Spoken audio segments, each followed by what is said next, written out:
The Niners are 3.5 point favorites on the road. I mean, at home against the Buccaneers. This is another Pro Joe game. Bets on the Buccaneers, money on the Niners. I like the Niners here, I know. but I don't love the number. The number worries me, and this number is going to go up. Really? Yeah. I like it at 3.5, but I'm with you. I just have no real feel for it because I feel like what the hell is his name? Brock Purdy? Listen, shout out to the Big Bets on Campus podcast with Stuckey and Colin Wilson, who, for the entirety of the Action Network's existence, Brock Purdy basically was in college. And I loved him. we would celebrate Brocktober every fall because of Brock Purdy and what he did at Iowa State. Love What Brock Purdy. I feel super left out because I had never heard of that guy. Even, Mr. Irrelevant, maybe I heard of him then, but when he came to that game, Chad, I was like, holy shit. Like my biggest bet of the day now is resting on a third stringer.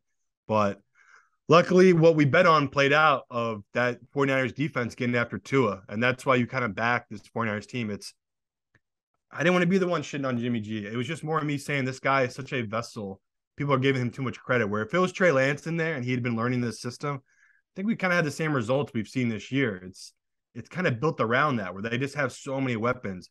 Ayuk has taken such a major step this year that Debo is not that he's not irrelevant. He just isn't what he was last year because Ayuk has kind of filled that void of being a true number one receiver. Kittle still makes huge plays, and then you throw McCaffrey in there. It's just like, man, this guy has four major weapons that he just needs to get the ball in their hands and they can make plays for him. That's crazy. People are betting Tampa here. Maybe they're betting it because of what happened last night and they think they can ride that momentum. On paper, the difference between these two teams is light years. So take the under if you don't want to take a side. If you're like Chad, you just don't like the number. But I will be back on the 49ers again this week where Jimmy went out. I moved it by half a point. That was all Jimmy was worth in my model to this 49ers team, which I could be dead wrong because I have a really small sample right now on this kid. But I went back and I watched his Iowa State footage, and it's like, all right, this kid can move the ball. He could really sling it. Like him being drafted. Brocktober.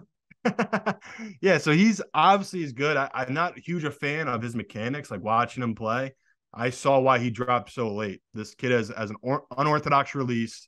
He's got weird feet when he throws. He doesn't set right, which he had plenty of balls he got away with that really scared me, but he threw into tight windows. He made big plays. So 3.5, sure, Chad. I'll back the 49ers, but I'm like you, where it's like, do I feel great about it? Not really, because I really know what I'm getting at this quarterback here.